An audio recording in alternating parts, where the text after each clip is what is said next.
Assalamualaikum warahmatullahi wabarakatuh. Halo sahabat Arsip, bertemu lagi dalam wisata kearsipan. Dan ini karena sudah memasuk Ramadan, jadi kita akan memberikan tayangan wisata kearsipan spesial Ramadan. Dan kali ini saya sudah berada di Rumah Manuskrip Aceh karena kita pengen tahu nih seperti apa sih budaya-budaya masyarakat Aceh pada saat menjelang Ramadan ataupun pada saat Ramadan itu berlangsung. Dan bersama dengan saya sudah ada Pak Tarmizi Hamid atau Cik Didi Cik Didi biar lebih akrab.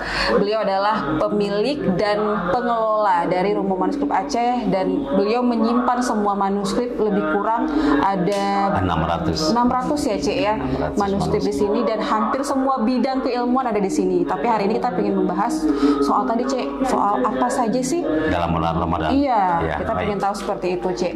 Nah, ini gimana Cik? Ya, sebelum puasa kan ada megang.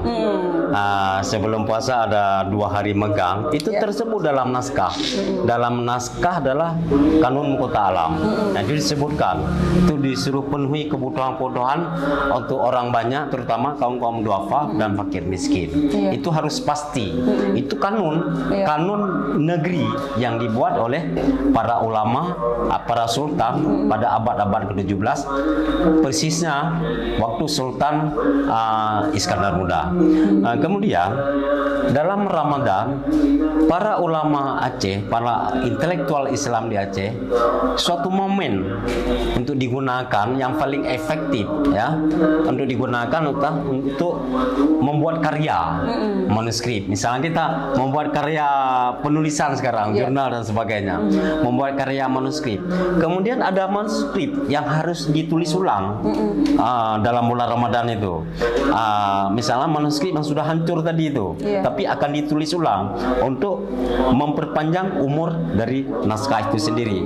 Karena kertas yang digunakan pada saat itu belum kertas yang berteknologi, belum kertas yang diimpor. Artinya kertas apa adanya yang ada di Aceh. Kalau di Jawa sekarang digunakan kertas lokal dulu, daluang. Maka sekarang untuk mendapatkan kertas daluang itu susah karena memang dia cepat hancur.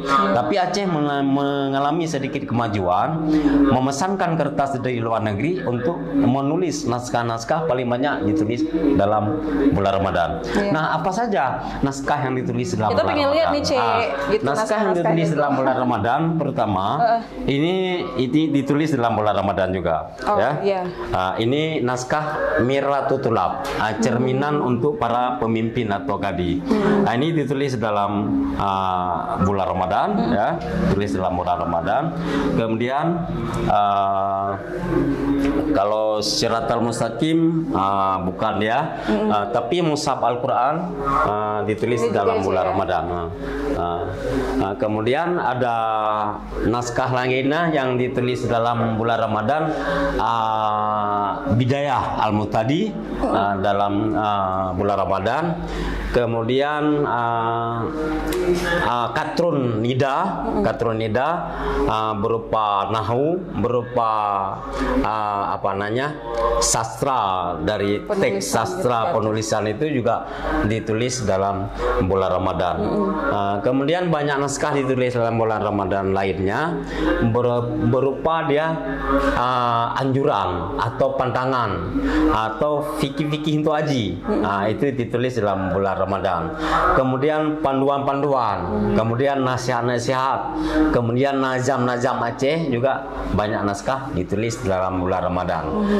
Artinya bulan Ramadan ini para ulama Aceh menggunakan waktu yang sangat efektif untuk menulis naskah. Karena kenapa ditulis dalam bulan Ramadan ini? Karena habis Ramadan, naskah ini mungkin ada banyak orang datang Ramadan ke Aceh dalam rangka mempelajari ilmu-ilmu haji untuk berangkat haji pada bulan Dzulqa'dah. Jadi setelah bulan Dzulqa'dah pulang dari haji 6 bulan dalam perjalanan laut, kembali lagi ke Aceh untuk diambil naskah-naskah penyalinan ini untuk dibawa pulang ke negerinya. Artinya ada order juga untuk penulisan naskah dalam bulan Ramadan. Makanya Aceh dikenal dengan Serambi Mekah. Jadi orang pulang dari Mekah juga ke Serambi, ke Aceh dulu. Kemudian banyak yang tidak pulang lagi ke kampungnya, ke Thailand tidak lagi pulang ke ke Thailand karena sudah menetap di Aceh untuk mempelajari berbagai ilmu pengetahuan Islam yang mereka tidak pernah mendapatkan secara maksimal. Kemudian dari negara-negara tetangga seperti dari India, dari Malaysia, dari Thailand, dari Indonesia waktu itu, dari Jawa, dari Palembang juga ke Aceh. Karena di Aceh sebelum Ramadan mereka sudah di Aceh, karena setelah Ramadan mereka akan berangkat ke Tanah Suci, ya, ke Tanah Suci dengan menggunakan kapal laut yang paling besar yang ada di Aceh. Cuman kapal laut lah yang kapal laut di Nusantara yang paling besar ada di Aceh untuk ibadah haji. Yang lain belum ada karena mereka datang kemari pun dengan perahu-perahu kecil gitu. Maka Aceh disebut dengan Serambi Mekah. Serambi Mekah. Tadi kan Cik juga ada bilang nih ya soal megang. Yang tadi kita sempat bahas mengenai kerajaan Aceh Darussalam itu jadi masyarakat nggak perlu pusing lagi mikirin megang. Itu seperti apa, Cik? Itu seperti apa sih ceritanya pas zaman itu?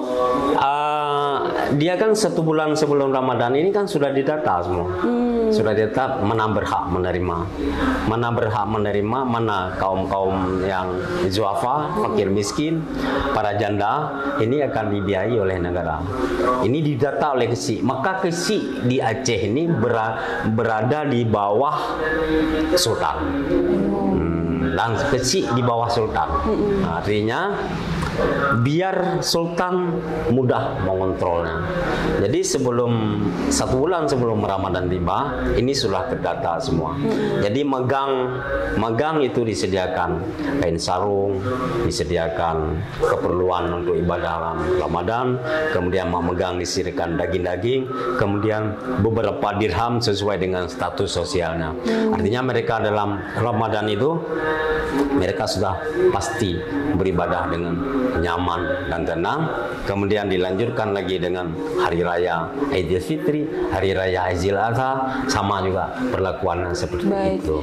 Jadi inilah sebentuk perhatian dari Sultan Aceh kepada rakyatnya untuk memenuhi, untuk menyambut secara gembira dan penuh dengan bersukacita dalam menyambut Ramadan. Jadi tidak ada yang pesimis. Aduh, saya mau menyambut Ramadan ini makan apa, ini bagaimana. Jadi tidak ada pesimis. Jadi mereka semua bergembira, ya.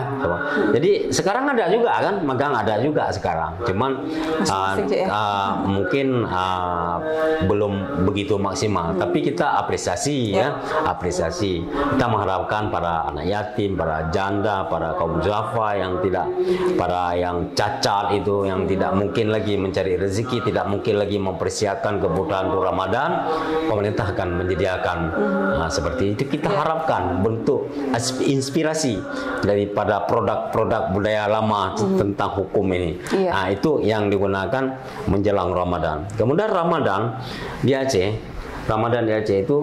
itu orang berlomba-lomba, ya, dalam mempelajari semua keilmuan Islam ini ada di Aceh, yang menulis manuskrip. Jadi paling banyak ditulis manuskrip dalam bulan Ramadan lah. Kalau judulnya macam-macam. Jadi itu ada dalam kolofon penutup dari naskah itu sendiri. Disebutkan di situ, ditulis pada bulan Ramadan. Ini di catatan dari saya saya temukan ada beberapa naskah juga, misalnya seperti Miratul Tulab tadi, kitab Miratul Tulab bidang fikih muamalah, ya. Itu ditulis dalam bulan Ramadan juga, ya. Pada Sabtu 14 Ramadan ditulis pada masa Sultan Ibnu Alauddin Mahmud Shah. Kemudian ada Katronida juga ditulis oleh Abu Abdullah Jalaluddin Muhammad Ibnu Yusuf bin Adam. Nah, itu ditulis hari Senin 25 Ramadan. Rumah Manuskrip Aceh telah dibentuk sejak tahun 2009 dan dikelola oleh Tarmizi Abdul Hamid.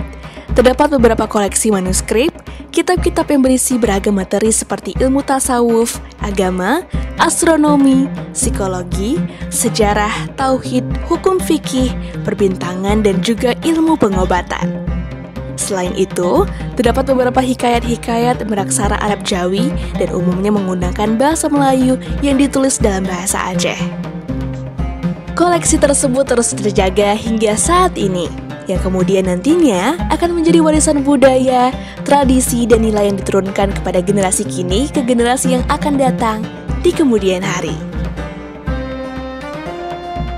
Yang paling menarik di Aceh dulu kan, kadang-kadang ada khatam Al-Quran misalnya, tamatnya 1 minggu karena dia memang membaca secara rame-rame, atau ada tamatnya tadarus gitu ya, 5 hari tadarus. Nah, itu ada tamatnya malam, ada kandurinya malam menjelang sahur.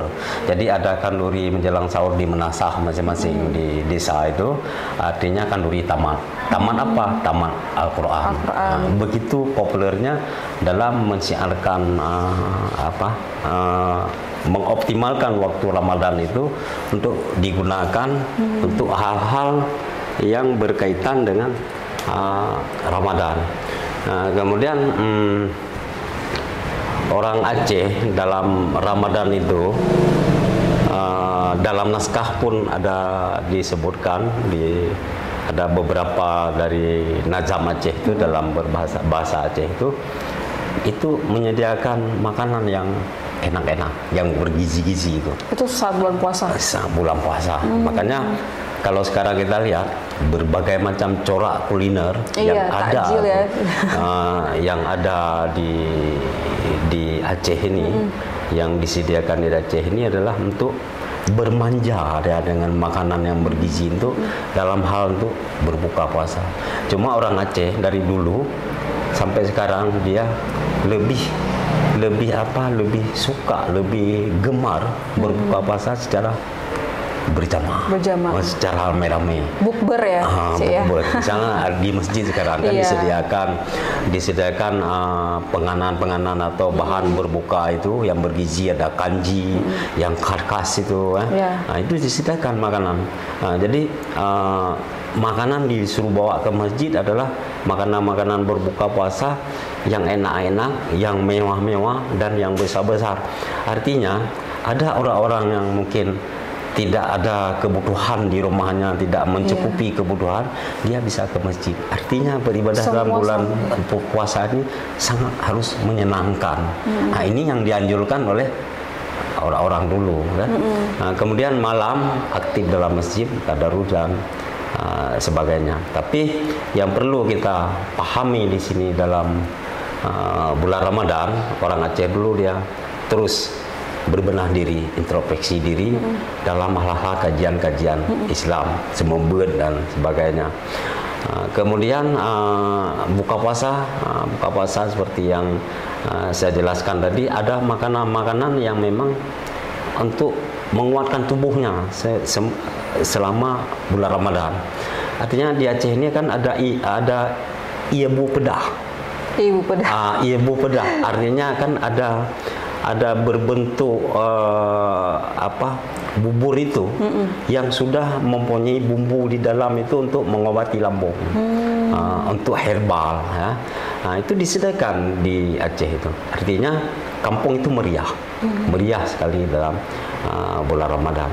Artinya kalau di sini ini kan banyak kuliner bahan-bahan berbuka puasa yang paling banyak sekarang di Aceh dan paling enak-enak. Jadi umumnya apalagi di Banda Aceh ini banyak sekali buka puasa secara berjamaah. Ini adalah tidak bertentangan dengan hal-hal yang dulu, dan ini sudah sesuai dengan tradisi Aceh. Dan yang paling penting dalam bulan Ramadan di Aceh, orang Aceh sangat suka berbagi. Sangat suka berbagi. Jadi kalau kita melihat untuk khusus di bidang bulan puasa ini ya, ya, bulan Ramadan ini, tradisi yang dahulu sering terus dilakukan oleh masyarakat Aceh, sekarang pun sampai sekarang masih tetap tertanam gitu ya. Masih tertanam. Dilakukan. Walaupun tidak misalnya seperti sambai. Sambai itu yang ada 44 bumbu itu. Pedada itu ya, daun pegaga itu. Itu kan obat.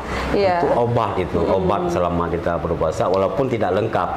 Tapi itu sudah memenuhi dari suatu tradisi dalam Ramadan di Aceh, ya. Jadi kita Ramadan di Aceh ini malah orang Aceh dari dulu dia kalau Ramadan itu dikesampingkan untuk bepergian terlampau jauh. Ini untuk menyelamatkan puasanya. Karena orang Aceh pada prinsipnya kalau sudah pergi sudah memenuhi syarat seorang musafir itu ya mungkin agak terganggu dalam Ramadannya, puasanya, memelihara puasanya, terutamanya untuk memeriahkan daerah-daerah tertentu dengan tradisi-tradisi, jadi meramaikan kampungnya sendiri. Maka tidak bisa dipungkiri sampai sekarang orang Aceh dimanapun berada, ketika mau menjelang Mak Megang, mau menyambut bulan puasa Ramadan, mereka akan pulang dari rantau ke kampungnya. Fokus puasa ya, Cik, fokus puasa Ramadan di kampung, terutama di PD itu. Seluruh perantau dari Australia, dari Jakarta, dia pulang kampung. Setelah Ramadan, mereka baru balik lagi mencari rezeki. Artinya bagi orang Aceh, cari rezeki nafkah 1 tahun untuk makan 1 bulan. Jadi 1 bulan itu tidak mencari nafkah lagi. Bagi orang-orang yang sudah mapang, tidak mencari nafkah lagi. Jadi nafkah yang dia cari 1 tahun itu untuk dibagi-bagikan. Begitu mulia kan dari kearifan lokal yang dididik oleh orang tua kita Aceh itu dalam puasa Ramadan. Nah, sekali lagi ya, selamat menyambut bulan suci puasa Ramadan ya tahun 1445 Hijri. Semoga kita terus bertakwa dan berbenah diri dengan memajukan siar-siar Islam yang ada di Aceh. Apalagi di Aceh ini adalah negeri yang syariat ya, Cik ya. Iya, semoga bulan puasa tahun ini juga kita bergembira ya, Cik ya. Iya, insya Allah bergembira semuanya, semangat berpuasa juga. Dan tadi suasana Ramadan yang kita rindukan itu pasti bisa menghangatkan jiwa kita ya, Cik ya, seperti itu. Berarti ini udah selesai sama Cik Midi. Terima kasih Cik Midi sudah membawa kami berputar-putar di Rumah Muslim Aceh. Dan ini juga menjadi pembuka wisata kearsipan. Karena kita punya program khusus nih Cik gitu. Untuk memberikan tayangan yang memang akan memberikan semangat untuk beribadah selama bulan. Saya begitu juga sangat senang menerima tim dari Balai Arsip Statis dan Sukamti Aceh. Setidaknya dengan program seperti ini, jadi saya menghilang dari kelupaan. Jadi kalau tidak sering-sering kita tidak ceritakan ini ya, lama-lama akan hilang. Jadi suatu saat kita berceritakan lagi sudah lupa ya. Jadi dengan hal seperti diskusi seperti ini, mau bersifat podcast atau bersifat ke apapun dalam bentuk media penyuluhan tentang budaya, arsip dan sebagainya, pentingnya arsip seperti yang dijelaskan tadi menjadi suatu pendalaman dan pengayaan dari keilmuan yang ada sama kita sekarang. Tapi saya mau mohon maaf apabila tadi ada penyampaian yang benar milik Allah, yang salah adalah milik saya sendiri. Iya, kami juga terima kasih Cik, dan juga mungkin sahabat arsip yang lain juga pastinya ini menjadi cerita yang awal. Benar sekali Cik ya. Ini awal, semoga bisa membuka keingintahuan yang lebih besar untuk mempelajari mengenai sejarah Aceh yang memang tersimpan salah satunya di manuskrip-manuskrip yang ada di Rumah Manuskrip Aceh. Silakan dipelajari. Bulan Ramadan kita sudah tahu seperti apa kebiasaan pada zaman dahulu kala, di zaman kerajaan Aceh Darussalam ya Cik ya, dan sampai sekarang kita berbahagia karena ternyata masih banyak tradisi yang masih dilestarikan oleh masyarakat, oleh kita semuanya. Itu hal dibanggakan oleh kita. Jadi semoga semua sahabat arsip dimanapun berada bersemangat untuk menjalankan ibadah puasa tahun ini. Dan berarti selesai. Terima kasih Cik Midi sudah membawa kita berputar-putar di sini, dan semoga tayangan wisata kearsipan spesial Ramadan hari ini kita berkunjung ke Rumah Manuskrip Aceh diterima langsung oleh Cik Midi itu bisa memberikan banyak wawasan menarik dan juga inspirasi buat kita semuanya. Sampai jumpa lagi di wisata kearsipan berikutnya. Assalamualaikum warahmatullahi wabarakatuh.